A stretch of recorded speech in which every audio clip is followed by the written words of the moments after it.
Okay, remember that they're changing my voice. This video is about 1 Corinthians 13. This chapter is key, and it's one of the most misunderstood chapters of Paul's letters because people don't understand what love is. In some ways, it's a good chapter. It's a very good chapter in some ways. In some ways, it's a very bad chapter because of how it explains things. So let's just quickly go over some of my notes here, then we'll start this. This is a short chapter. This should be a short video. So what is love? According to Paul, it is patient, kind, rejoices with the truth. It seeks to protect. It comes with trusting God, hoping and persevering in God, and obeying God is obviously key here. We see that in John chapter 14 or 15. Now, love isn't envious. It isn't boastful. It isn't proud, right? If you're going to boast, you boast in God, right? It doesn't dishonor others. It isn't self-seeking. It isn't easily angered. It doesn't keep records of wrongs. It doesn't delight in evil. It doesn't fail. So as we look at this and we look at how can we really embody this? Well, how do we say it directly?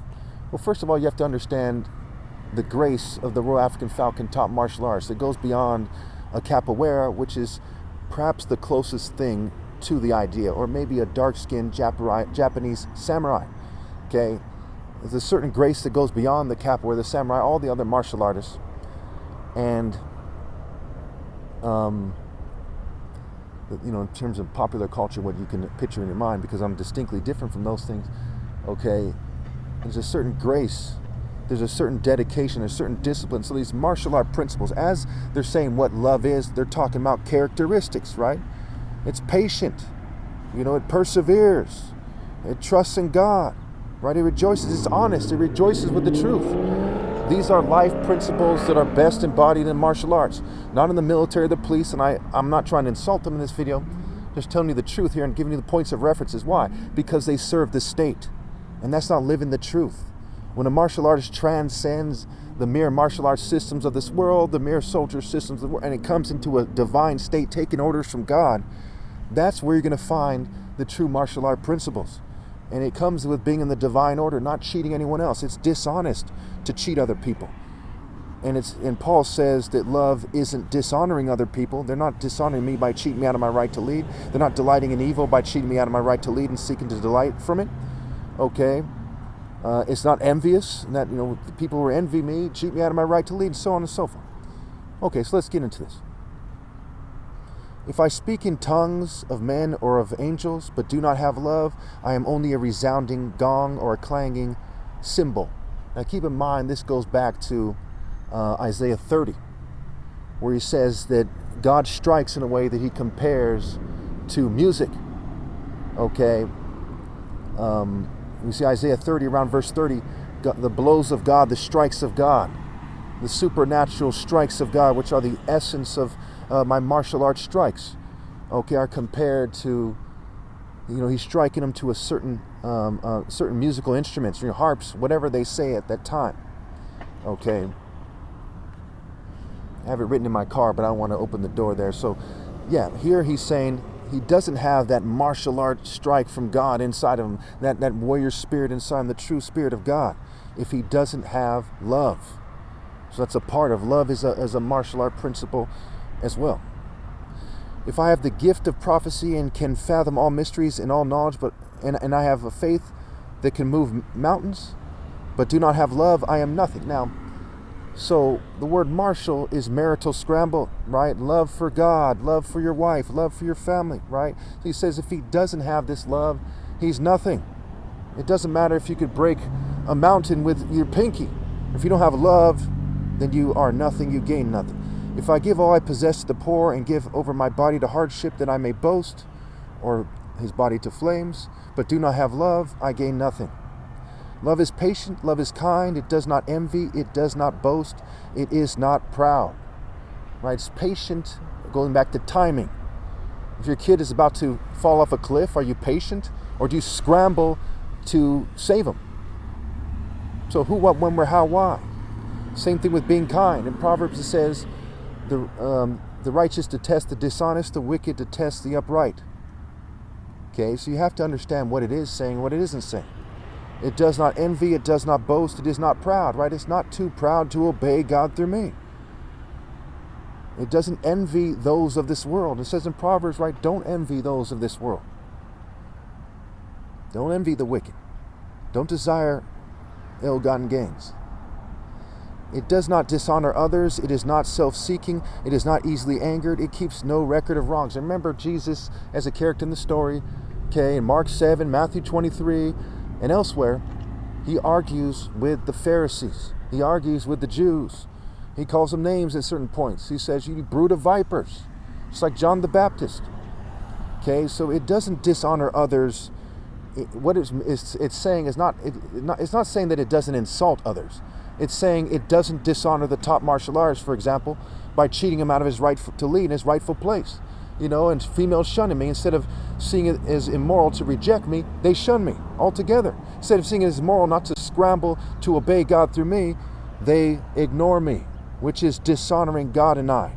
And love doesn't do that, so they don't have love in their heart, in their being. They need to learn to love by obeying God through me. It is not self-seeking, it is not easily angered, it keeps no record of wrongs. Love, and think about the book of life in Revelation, right? There is a record of wrongs. Okay, so you got to see what it's saying and what it isn't saying. Okay, if someone's child comes back and they scramble and they want to repent and rejoin the family, okay, love would allow him to, right? It would search his heart and say, what is this person okay? Does he deserve it or not? In that case, if he deserves it, I'm not going to hold that against him. That's what it's getting at. Love does not delight in evil, but rejoices with truth. It always protects, always trusts, always hopes, always perseveres in the Spirit of God. It doesn't just let someone walk all over them. Love never fails, but where there are prophecies, they will cease. Where there are tongues, they will be stilled. Where there is knowledge, it will pass away. But we know in part and we prophesy in part. But when completeness comes, what is in part disappears. Let's stop here. So we look at it in terms of the tree of knowledge versus the tree of life. That knowledge will pass away, right? Tesla passed away.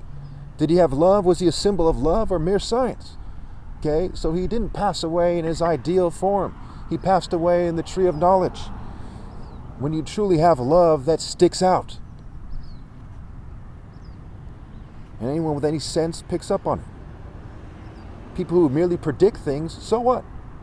I've tried to predict things before when I was experimenting with what the Spirit is capable of doing and so on and so forth, and that's not what it means to be a prophet. You know, that's something that people who were in the government superimposed on prophet. Prophet is a play on words for propet, right? Profit, right? Prophet, profit, right? Your shape. Now, shape, spiritual shape, what have you. Mind, body, soul, spirit. That's why it's called worship, right? Worship and worship. You're on board, right? What have you. The woman clothed with the sun in Revelation standing on the moon. He's on board with the solar boat, so to speak. That's what they talked about in Egypt, this true form. Because they talked about God in different cultures. Now, who is right and why? Just like there's different denominations of churches. Who's closest to right, if any, and why? You have one teacher, that's me, the Messiah. Look it up. That's what it says in the Bible. So none of them are right, but some, in some ways at least, are closer to right. But close is not good enough. I am the way, the truth, and the life. Goes on to say, when I was a child, I talked like a child. I thought like a child. I reasoned like a child. When I became a man, I put the ways of childhood behind me. Keep in mind, in virtue means man. For now we see only a reflection as in a mirror. Then we shall see face to face. Now I know in part, then I shall know fully, even as I am fully known. And now these three remain, faith, hope, and love. But the greatest of these is love. Now it's faith that when you put your trust in God, that He's going to deliver you. Not faith in, not praying to God that He helps you live a longer life or get money, but faith that when you dedicate yourself to what's morally precise, universal pinpoint and moral precision, that God is going to assist you. We see that in 1 Samuel when Jonathan decides to take on the Philistines. He says he's going to take them on behalf of God. And so he climbs up and he's striking them down and start laying them out left and right. Somewhere around 1 Samuel 15 or something. I don't remember the exact chapter. And he starts laying them out. Chapter 15, somewhere around there. because he said that he's going to dedicate himself to what's right, and God's going to carry him through. And even if he got struck down, that God is going to deliver him if it was wise, because you have to be wise. You can't just say, hey, I'm going to teach these guys a lesson. You have to say and know that that is what God would want me to do. Now here I go. That faith, that hope, that love for God.